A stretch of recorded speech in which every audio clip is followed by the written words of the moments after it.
I always thought I knew my best friend Sarah better than anyone in the world. We grew up together, shared secrets and dreams, and she was by my side through every important moment in my life. That's why, when I decided to marry Daniel, I didn't hesitate for a second in choosing her as my maid of honor. She would be my maid of honor, my confidant, the person who would help me realize my dream of a perfect wedding.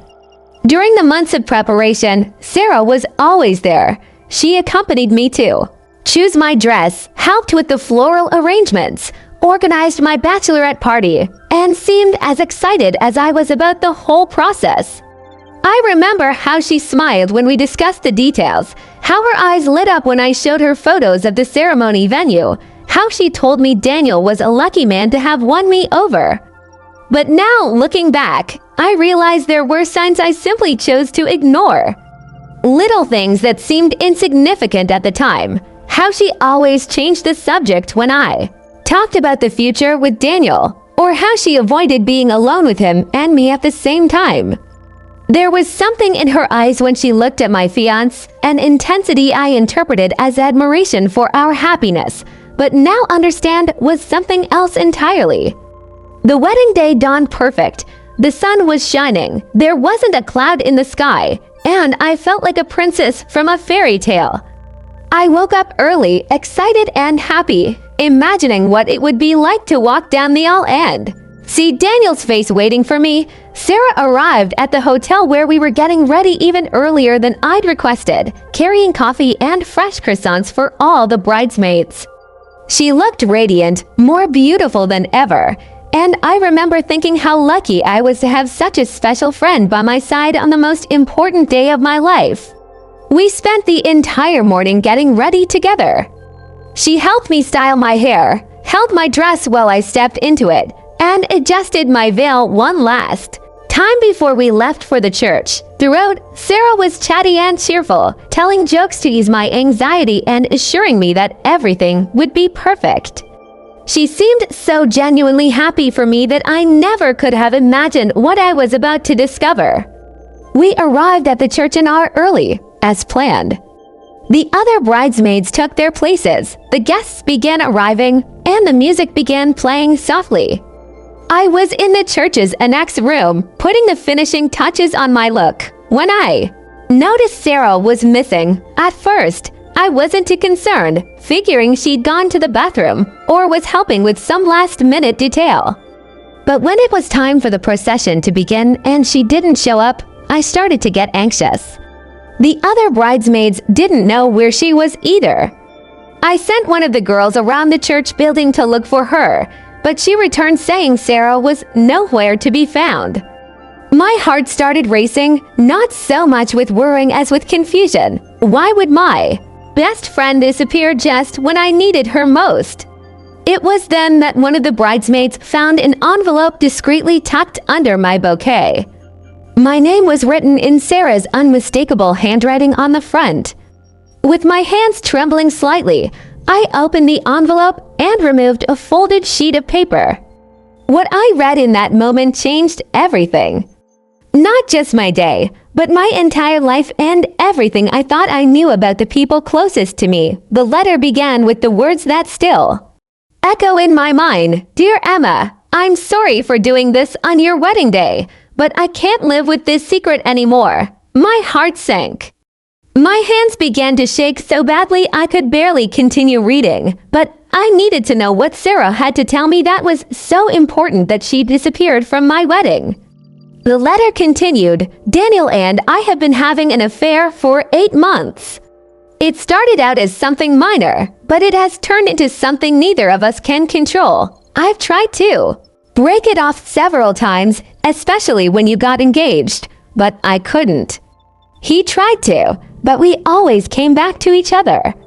I know this is unforgivable, and I know I'm destroying our friendship and your marriage, but I can't pretend anymore. I can't stand beside you at the altar knowing what I know. I felt like the world had stopped. The words seemed to dance on the page, and for a moment I thought I was having a nightmare. This couldn't be happening. Not to me, not to them, not on my Wedding day, but when I looked back at the letter, the words were still there, written in Sarah's careful, familiar handwriting. The letter didn't end there. Sarah went on to explain how they'd been hiding, how Daniel had told her he wasn't sure he truly loved me, how they'd planned to tell me everything after their honeymoon. She wrote about how she hated herself for cheating on me, how she tried to walk away several times, but that her feelings for Daniel were stronger than her conscience. I know you'll never forgive me, the letter said, and I understand. But I couldn't let you get married without knowing the truth. Daniel says he loves you, but he loves me too, and that's not fair to you. You deserve someone who loves you completely, without question, without sharing their heart with anyone else. I'm leaving town today. I won't try to contact you anymore. Forgive me if you can, but understand if you can't, my legs gave out. I had to sit in the nearest chair to keep from. Collapsing on the floor, the other bridesmaids surrounded me, asking what had happened, but I couldn't speak. How could I explain that my best friend had just confessed to having an affair with my fiancé 8 months ago? How could I process that our entire wedding preparation had been a giant lie? The worst part of it all was that now, looking back, so many things made sense. The times Daniel would come home smelling strange, which he'd explain away by saying he'd hugged a coworker, the times Sarah would cancel our dates at the last minute with vague excuses. The times Daniel would seem distant when we were together, as if his thoughts were elsewhere. But there were also moments that confused me even more. Daniel had proposed to me only 4 months earlier. If he'd been with Sarah for 8 months, why had he proposed? Why hadn't he broken up with me sooner?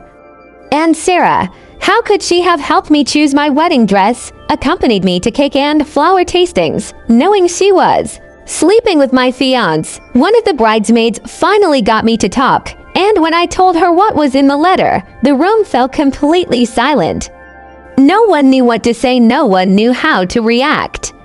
It was as if we were all trapped in a surreal situation from which we had no idea how to escape. Outside, I could hear guests arriving, chatting excitedly, anticipating a beautiful ceremony. The music continued to play softly.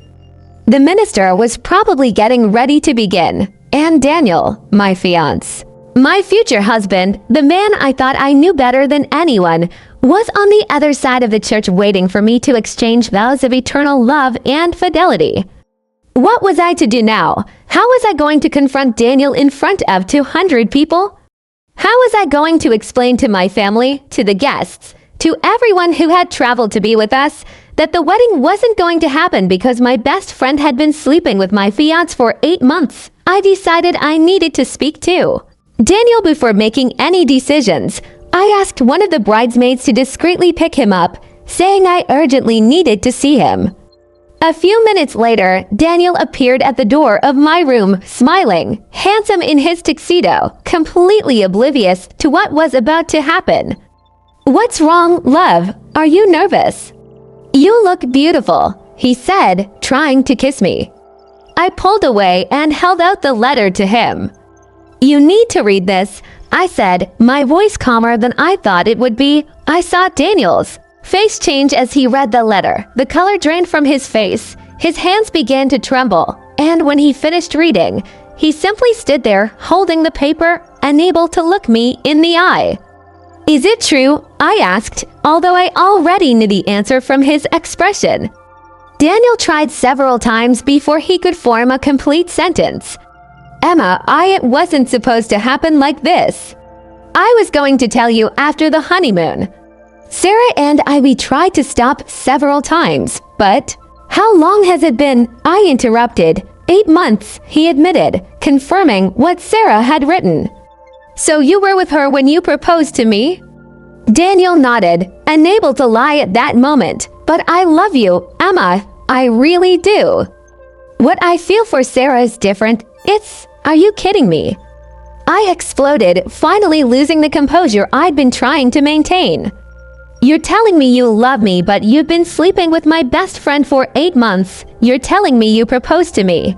While you were having an affair with her, Daniel tried to explain himself, talking about his confusion, about not knowing what he felt, about how everything had started unintentionally and spiraled out of control.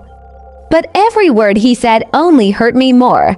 There was no explanation that justified what they had done. There was no excuse for the double betrayal I had suffered. At that moment, I made the hardest decision of my life so far. I couldn't marry Daniel, not after learning he lied to me. For 8 months, not after discovering my best friend had betrayed me in the worst possible way. Not after realizing the man I thought I'd spend the rest of my life with was torn between me and another woman. But I still had to deal with 200 guests waiting on the other side. I had to deal with my family, my friends, all the money spent, all the planning, all the expectations. How do you cancel a wedding at the last minute? I decided to be honest. I asked Daniel to gather the closest families and briefly explained what had happened. The reaction was one of utter shock. My mother cried. His father was furious. My sister wanted to know where Sarah was so she could confront her. It was one of the most difficult and humiliating moments of my life, but I knew it was the right thing to do. After informing the families, we decided that Daniel would explain to the guests that the wedding had been canceled for personal reasons and that we asked for everyone's understanding. Many people were confused, while others seemed to understand that something serious had happened. Some guests left immediately, while others stayed to support us. In the following days, the whole story came out. Sarah had indeed left town, as she'd said in the letter. She'd moved to another state, gotten a job transfer, and cut off contact with everyone we knew in common. Daniel tried to contact me several times, sending flowers and letters, trying to explain his feelings, but I wouldn't hear of it. What hurt me most wasn't just the betrayal, but the long-term lies. How could they have deceived me for 8 months? How could Sarah plan my wedding knowing she was sleeping with my fiancé? How could Daniel propose to me knowing he had feelings for someone else? It took me months to recover emotionally. I lost not only a fiancé, but also a best friend. I felt as if my ability to trust people had been completely shattered. How could I have healthy relationships in the future if I couldn't recognize when the people closest to me were lying to me? But over time, I began to realize that perhaps Sarah had done me a favor, even if in a terrible way. If she hadn't left that letter, I would have married Daniel without knowing about the betrayal. Maybe they would have continued the affair after marriage. Maybe I would have found out years later, when we had children, a house, an entire life built on a lie. Sarah's letter, painful as it was, saved me from a marriage doomed to failure. It saved me from living with a man who couldn't decide if he loved me completely. It saved me from maintaining a friendship based on total deceit. Today, 2 years later, I can say I'm grateful for how it all unfolded. It hurt a lot at the time. It was humiliating and devastating, but it taught me important lessons about self-love, about warning signs in relationships, and about the importance of trusting my instincts. I never had contact with Sarah or Daniel again. I learned through mutual acquaintances that they were together for a few months after the canceled wedding, but the relationship didn't work out. Apparently, the guilt and the circumstances surrounding their relationship ultimately destroyed what they thought they felt for each other. This experience made me a stronger and wiser person. I learned to value honesty above all else in relationships. I learned that a painful truth is better than a comfortable lie. And I learned that sometimes the people we love most are capable of hurting us in ways we never imagined possible.